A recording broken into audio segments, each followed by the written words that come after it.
All right. Good morning, everyone. Either watching or listening, or if you're catching this in syndication, either on another platform or our podcast, then thank you so much for that.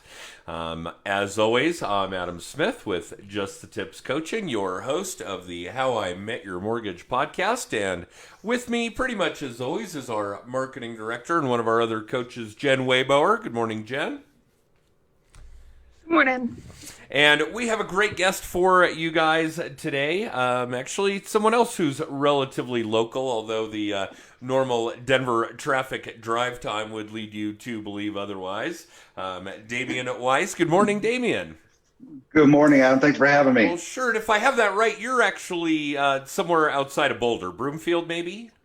Yeah, we're in Longmont. Longmont. Yeah, Okay. we're based out of Longmont. Yep. Okay, and we're way at the south end of the Denver metro area, so yeah, probably about an hour by car. It's probably still faster to fly, but nonetheless, here we are. So, Damien, thank you so much for taking the time. I know that this is a significant commitment right now, particularly with your work and the volume of work that you do and dealing with the pandemic and on, that a 30-minute time slot with you is valuable. So thank you for joining us. My pleasure. My pleasure. Well, give us a little background on you, Damien. Tell us, who you are, who you're with, how you got started, where your toes got dipped into the real estate pool for the first time. Give us the background. All right. All right. Well, my story is a rough, long journey, my friend. My wife and I moved here in 2000. And we, at the time, she worked for UPS, and I was a barber, and I worked here in Longmont. And after a while, I just decided, I think I should dip my toe into the real estate market. And this was 2007, of course. So wonderful time to get into the business. You can remember. I do very well. Yeah, yeah, and I did a lot of worked with a lot of buyers, and then I just knew I wanted to get into listings. But if I was going to get into listings, I had to do the short sale route or foreclosures, okay, because that's about what there was. So I embraced that and jumped into the short sale market and learned to streamline those. And it wasn't long after that my wife said, I'd like to get out of the corporate world of UPS and join you. And after that, her cousin decided he wanted to come out to Colorado from Ohio like we did, and he joined the team and became one of the top buyer specialists in the state. And now we have a team of 8 people, a couple of staff, and we're running close to 100 transactions a year. And we just finished one with you guys. I appreciate that. That was a great transaction, by the way. Thank you. But we work under the umbrella of Keller Williams, but our team name is the Wise Team, and we're moving through this COVID thing pretty well, actually. However, I did list my first short sale. I was afraid they were going to come back a little bit, and sure enough, guess who's got a short sale listing? Wow, that's an interesting Interesting. topic. I thought it would be some time before we saw any of that, if we saw any of that. Yes. Without giving us anything that would be a privacy violation, can you give us some background on, and obviously this isn't the normal topic for the show, but our audience would Of course. certainly be interested. Can you give us a little background on how that came to pass? Obviously, it'd be very rare for somebody to owe more than their home is worth today. So I'm concerned for the climate. Mm-hmm. And it's not going to be the same reasons as before. But you are going to have a lot of job loss right now. Okay.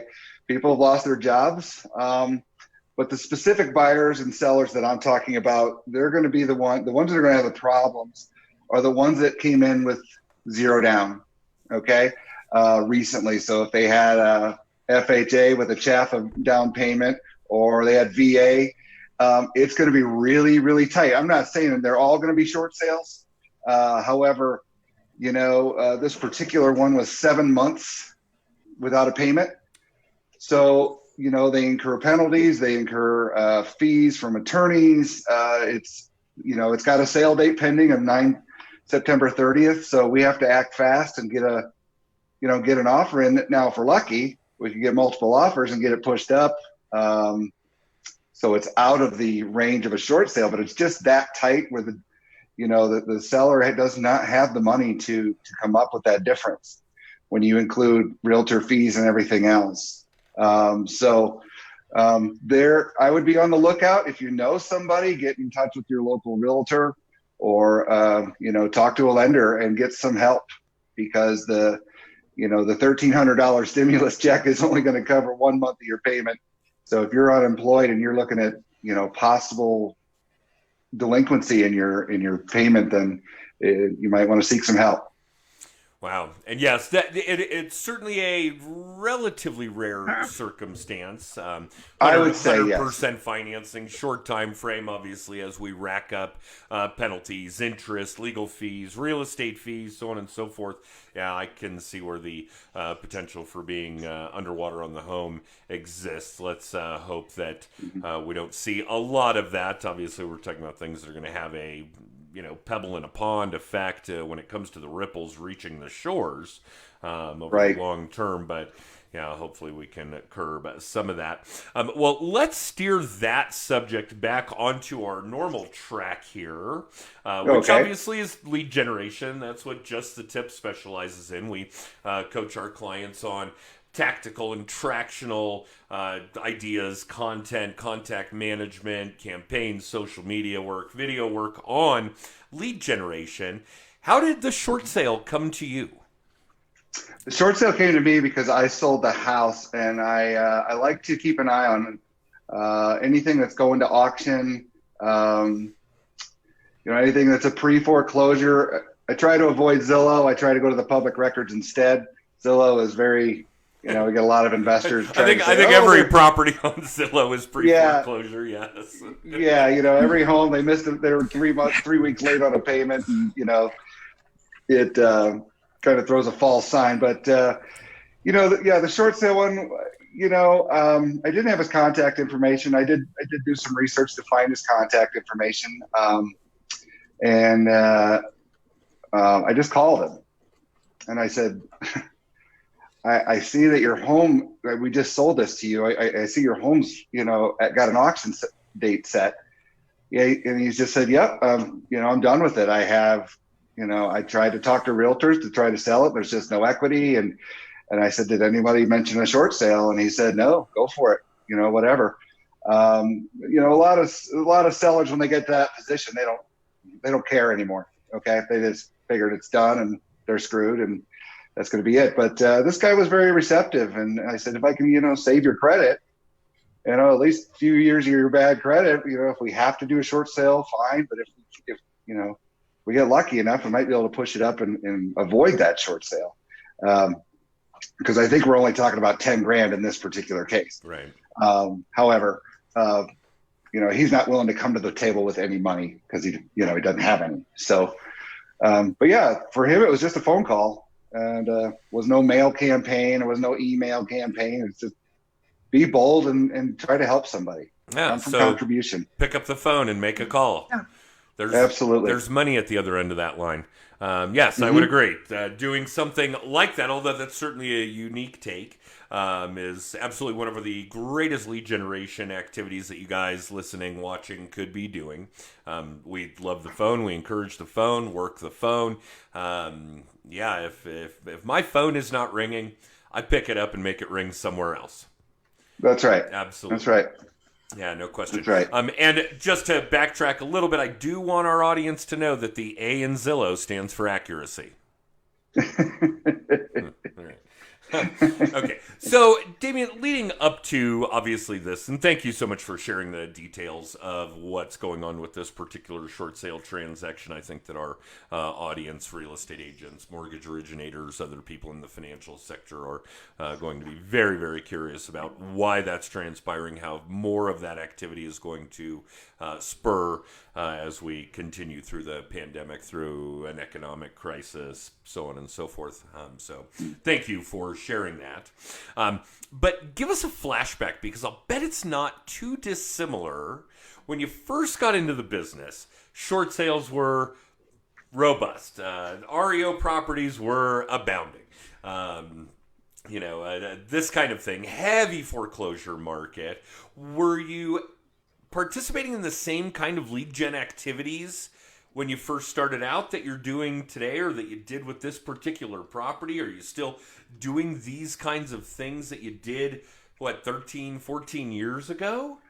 Oh, no. Everything that I did when I started on my own was definitely word of mouth. I worked for a smaller mom and pop, and it was basically buyers agencies. We were just going after buyers agencies, marketing to apartment complexes, pulling up public records for absentee owners, so looking for rentals and looking to get people in buys. I knew listings was my passion, is where I wanted to go. So I ended up changing companies, coming over to Keller Williams. It was a very good move for me. And they taught me to how to lead generate for those. And basically, that's when I started doing database. Our key to everything is database. Because once we get them in the database, then it's just nurturing phone calls. And we're calling people we like and know and like us, supposedly, and trust us. And, it's a much nicer conversation. It's nice to do things for them. We do a lot of client appreciation events. And so we're just not reaching out for those cold leads anymore. We're working with mostly warm leads. And just going after listings, period, because the buyers will come automatically. So that's how it's changed. And believe me, there was no organization whatsoever. I couldn't even spell CRM in my third or fourth year of real estate. So, I learned a lot moving forward, and just saying, wow, if I organize everything, I can make, if I add 5 people a day to my database, I'll be fine.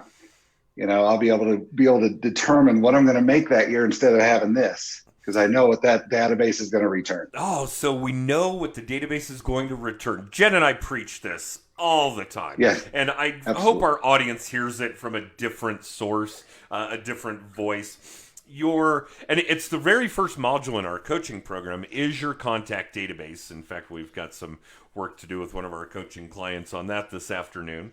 But you've got to have that audience. You've got to have people to call, to text, to email, to snail mail, if that's your thing. Not that we would recommend it, to have interactions with on social media, to send videos to, so on and so forth. So that first step, guys, what we're really driving at here is that your contact database, by far and away your most valuable asset, has got to be something that you're working and nurturing and tending to. In our briefer presentations, when we do overview classes, etc., we refer to it as your automobile.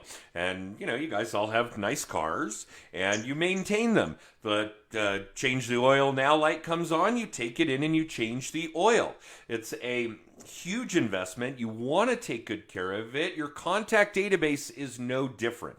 And as time goes on, as Damian has experienced, as all of you will experience, if you work and nurture that database, eventually, yes, you get to weed out the people that you don't see eye to eye with, you don't want to talk to, you don't have anything in common with, you don't want to work with. The people that are at the opposite end of that spectrum, the ones you do like and want to work with and like you and want to work with you, will refer more people, again, in theory, that like you, that you like, that you want to work together. And all of a sudden, your phone work, your social media work, your text work, whatever the case may be, is only interacting with people that you know, like, and trust, and know, like, and trust you. And we know that those 3 terms are crucial in the sales arena. So, yeah, gosh, I'm hoping you guys are hearing Damian on this, because Jen and I preach it like it's going out of style, but hopefully having another voice will let that resonate a little longer, a little louder, a little better. So thank you for that, Damian. You bet. And yeah, we're certainly in big support of the type of lead gen education that agents are getting from Keller Williams. Great place for new agents to start. We all know that brand new agents know the stuff that they learned in real estate school. Excuse me.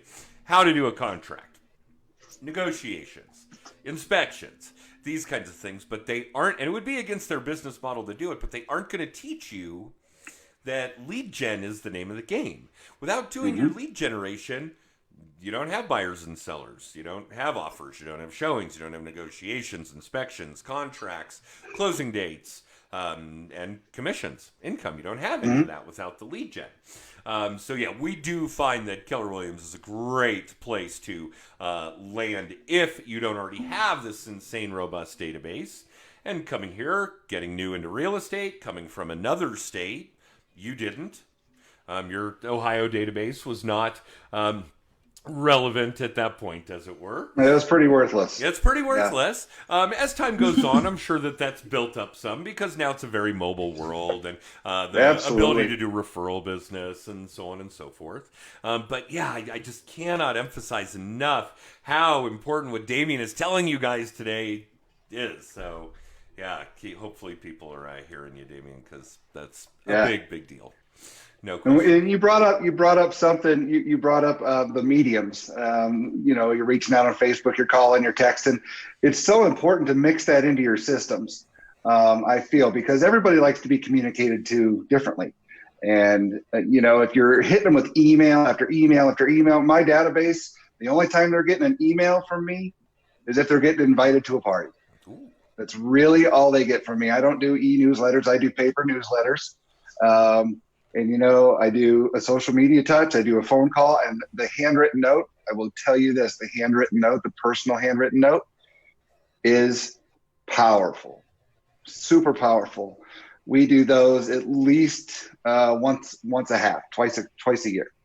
And that doesn't count the Christmas card. That doesn't count their anniversary card. The more personal, the better. That's what I can tell you about the database touches.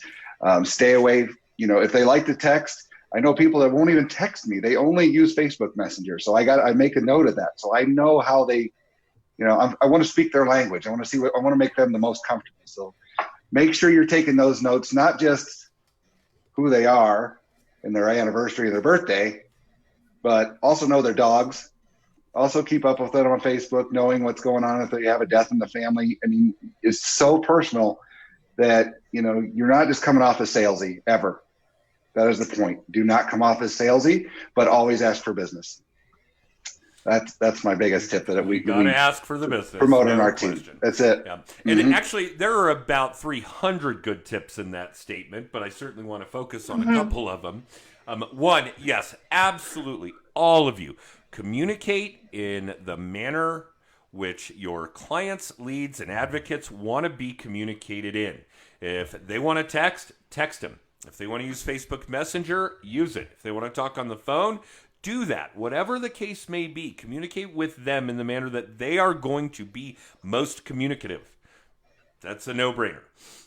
The other one that kind of bleeds into that, because you said a lot of people will use the Facebook Messenger. Do that, all of you. Please do that. If you can send a text, send a Facebook message. The action is the same. You type a message, send a message. They read a message, type a message, reply with a message, so on and so forth. But the impact on the Facebook algorithm, your Facebook edge rank, your ability to get your audience to see more of the things you post is undeniable. So if you can send a text, yes, use Facebook Messenger, also a really great one. And yeah, handwritten notes. I'd be willing to bet that Jen writes one for you shortly here after we're done with this episode. So yeah, we certainly would exercise that as a relationship building tactic. I don't want to necessarily say that all of these things are lead gen techniques, lead gen tactics, but they are. Because what you guys are focusing on, what Damian has succeeded with, is basically having a strict repeat and referral business, because what he's really doing is building those relationships. And every one of these kinds of activities strengthens that bond, furthers that relationship. So now the people that love his handwritten notes, that get Facebook messages from him, that he picks up the phone and calls, are never going to think to use somebody else for buying and selling a home. And if somebody else mentions it to them, they're going to throw Damian's name out there. That is what you guys are trying to achieve. So please listen closely to what Damian is putting out. I hope you're picking up what he's putting down, because it is valuable stuff today. So thank you, Damian. Great content thus far. Jen, I assume you have about 3,000 interjections at this point. Well, one thing Damian said is about trying to sell people. You shouldn't be ever trying to sell people. It's about relationships. And from the very beginning that Damian was talking about checking back in on those recent sales, and that's how we ended up with that short sale. Like, it's because he cares about how that person is doing, not because he was looking for the short sale initially. So especially in these times, making sure you're building those relationships and staying top of mind. I think that's the biggest piece that Damian has given you guys over and over and over. Yeah, true story. Nobody's going to deny it's a relationship business. Yep. You're not selling houses. You're selling trust and integrity. Relationship. And caring. Yeah. Yep, and caring. Mm-hmm. Yeah, neat thing about a relationship is that that's exactly what it exudes here, guys. Caring, trust, compassion, sympathy, helpfulness, partnership, collaboration. These are the ancillary products, the ancillary byproducts of a relationship. Stay focused on that. All right, Damian, tell us a little bit about the future. What do you see coming? What are you going to do differently? Is your team going to continue to grow? What do you think your industry is going to see as a result of a continued onslaught from this pandemic? Tell us what the next 6, 12, 18, 24 months looks like for you. What you think? Well, let me give you a broad look at the market, and specifically the Colorado market. I feel like we're going to get through this. However, I think we are going to see some distressed properties, but not at that point like we had 10, 15 years ago. It's going to be a little rougher for some of these people that did lose jobs quickly, that do own businesses that are going out of business. It's going to look quite different than what we've seen over the last 10 years. But at the same time, it's strong market. I mean, we're seeing multiple offers. We're seeing, we're still seeing that. And I believe with the way our pipeline, at least our pipeline's going, we're going to see a very, very strong fourth quarter going into the end of the year. The buyers are coming out of the woodwork. Sellers it's opened up a little bit. Now the second spike of the coronavirus, we don't know what's going to do that, what the governor's going to do to us as far as shutting us down for showings and things like that. It's kind of frustrating, the whole back and forth. But right now, as it stands, things are looking really, positive. As far as our team and our structure, I feel that we're still growing. We're still growing. We're hiring. We are hiring, especially buyer's agents. We need some more buyer's agents. We need, we're bringing on top producers that are coming to our team that are tired of being independent, that want that leverage so that they can travel more, things like that. In Longmont, we have I think the majority of our agents are, we have a good third of our agents in our board are, in their 60s and 70s, and they're getting up there. So, we're going to see this evolve. The other thing that I will say, that there's going to be a lot more virtual office. I think I have a foresight for especially Keller Williams, which is market center based. They have large market centers, specific areas. I feel that that's kind of going to go away, and we're going to have smaller satellite offices. Just my feeling. More independent, because I think people are just going to be used to coming back, not going to an office. I think there's a lot more working from home than there's been. So I feel like the industry is going to change in that direction, but I think there still has to be a brick and mortar piece to the real estate business to be successful. I don't believe in the completely cloud-based, because face it, Adam, you and I we're people people. And, if we don't have face-to-face interaction, we're not providing the best service, we feel. And I know a lot of agents that are just struggling because they're struggling with their mental capacity a little bit. Just like, I got to get some people, I got to get a hug, and it's just, if we don't have that, it's going to be really different. So I'm expecting there to be a change in the whole, how people office. And, but I think that, this could be the new normal. We're going to do a lot of these Zoom calls. We're going to do a lot of more. And we've always done that, we've always done that to save people from driving. So we always did, we've always done the electronic contracts. And, if somebody's coming from out of state, we've always been doing virtual tours or walkthroughs with Zoom or whatever. So it's not all that new. It's just getting used to it, my feeling. I would say that that's true. And obviously we're not going to see the opposite where it's not safe to be at home in your home office.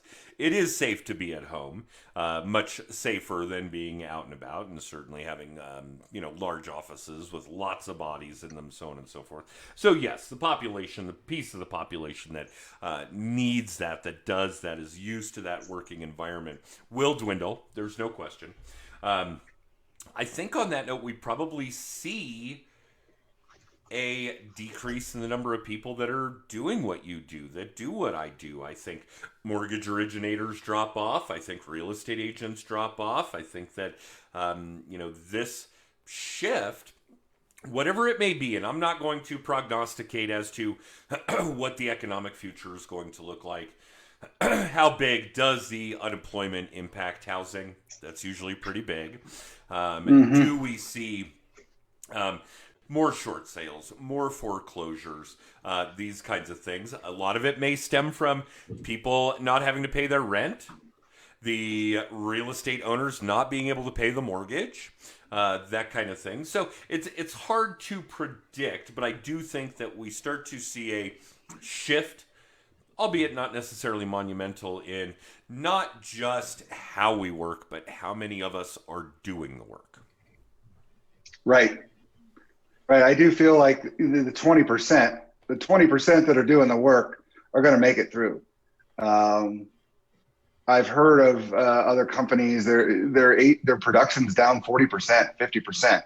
And if you were new and did not have support, that's going to be a struggle. And like, wow, did I pick the worst time to get into the business? I kind of felt that way in 2007 too. But, I remember that going through my head that this, but coaching is so important. I'm glad that you're coaching, and your clients are lucky to have you. That was one thing that I did not have. I didn't feel like I needed to spend the money.